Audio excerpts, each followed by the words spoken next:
Hi guys, and welcome to the channel. We are Iron Strange.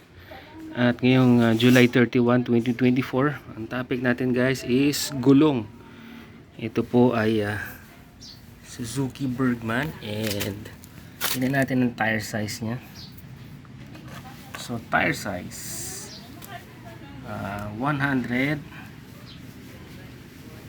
90 10. Tapos ang brand po niya ay Journey. Yan. Journey. Yan guys, Journey. So, Journey tire po siya na brand, no? Nabili ko po to for 1,400 pesos.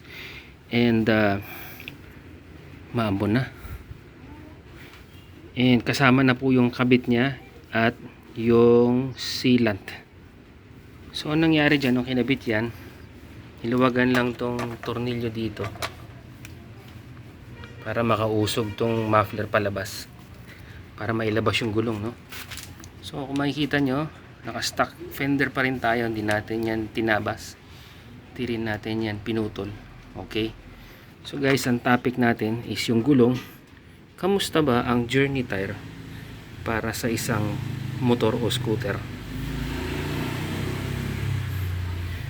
So, ganito po yan guys, no? So, tinatakbo ko na tong gulong na to for about siguro 300 o 400 kilometers or baka higit pa, no? Matagal na. Siguro mga more than 1 month ko na ginagamit. Bumibiyahe kami every week ng about 44 kilometers a day kami, times 5 days, times 4 weeks. Do the math na lang guys. Basta more or less, no? 2 to 3 months ko na yata ginagamit yung gulong niyan. And masasabi ko guys, before that, no, makikita nyo naman, no, napakaputik. We are from Montalban, Rizal, kaya maputik dito sa amin. And syempre alam nyo na, pag maputik, may graba, may buhangin, may putik, basa. Ayan. Kasi nitong bagyong Karina, no, may dinadaanan kami dyan sa may bandang crossing dun sa malapit sa Kasap at saka Wilcon. And everyday after ng bagyo ay lagi may tubig doon, kaya may maputik, no? So I could say na ngayon tag-ulan, napakagandang brand po nitong Journey tire dahil for the price, no? Hindi, syempre hindi siya branded, pero happy ako sa quality niya, no?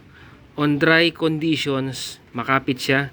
Good po ang performance niya kahit medyo mabilis yung takbo mo. Hindi naman sobrang high speed, pero high speed in a sense na medyo tumatakbo ka mabilis-bilis, no? About 80 kilometers max.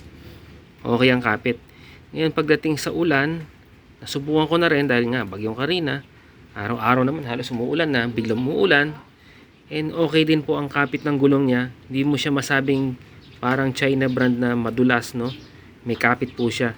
But of course guys, disclaimer, this is a, tingnan nga natin kung anong brand nitong gulong na to or saan siya gawa. Alam ko ano to eh. Sabi, Thailand ba? Thailand. Tingnan. Ay, hindi. Alam mo kung makikita nyo, made in Taiwan daw. Made in Taiwan. So, Taiwan. Taiwan is a good brand na, no? Hindi tulad ng araw ng mga 1990s. When you say Taiwan, parang hindi okay. Okay na sila. So, made in Taiwan. This is Journey tire. Yan. Journey. So, kung low budget kayo guys, at ang gusto niyo na magpalit ng gulong, no? Ito, palit gulong ko nito is 190 10. Okay na yun for Bergman, no? So wala naman nagbago, okay din yung performance niya. Binaliktad ko lang, instead of 190 naging 90 110. Ano ba? 90 110. Hindi palit naging 190-10. So lumapad siya pero lumiit yung ganun niya. So lumapad yung likod 100, kasi ito instead na 100 naging 90. Okay? Pero 10 inches diameter pa rin yung gulong. So good performance guys, no? Okay? So kung gusto niyo ng budget meal, good quality na gulong, ayan, Journey tire, made in Taiwan. Okay siya. Hindi kayo magsisisi. Of course, I would still suggest kung may pera kayo, bili kayo branded, no? Michelin, Dunlop, Metz Metzeler. Ewan ko kung may Metzeler pang underbone. Parang hindi ko napapansin may Metzeler. Sa branded, syempre. Mga 3,000 plus lang. Napakamahal, no? Pero kung nagtitipid kayo tulad ko, pwede na. Okay? So, hindi na natin rate.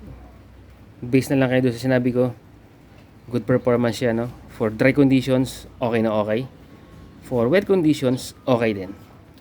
And, syempre guys, ingat kayo, no? Hindi ko po to tinesting tong gulong or ginamit siya ng yung hataw-hataw na alanganin, yung humihiga yung scooter, no? Hindi. Alalay pa rin tayo. Soft braking, dahan-dahan. Okay?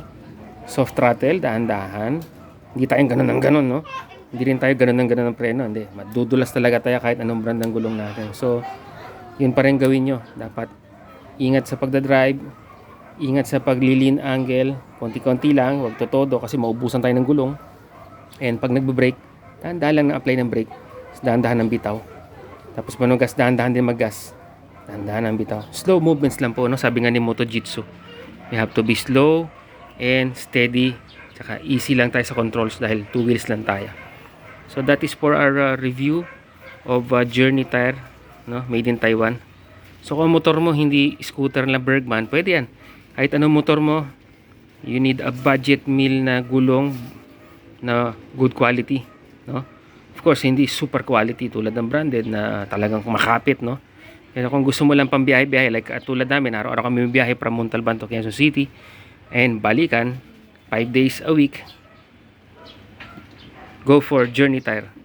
Okay? So, yun lang pong vlog natin this afternoon. I hope nagustuhan nyo itong ating short video and makatulong sa inyo to.